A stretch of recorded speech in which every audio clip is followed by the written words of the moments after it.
ամուսնանում են 4 տարի անց, 1940 թվականին։ Ամուսնությունից ծնվում է նրանց միակ որդին, հայտնի քանդակագործ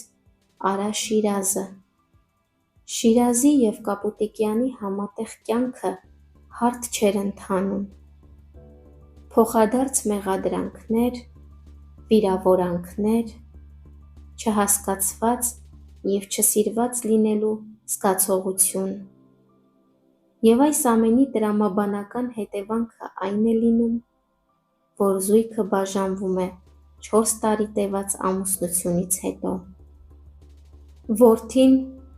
որը բանաստեղծուհու խոսքով օրհնություն էր, մեծ նվեր,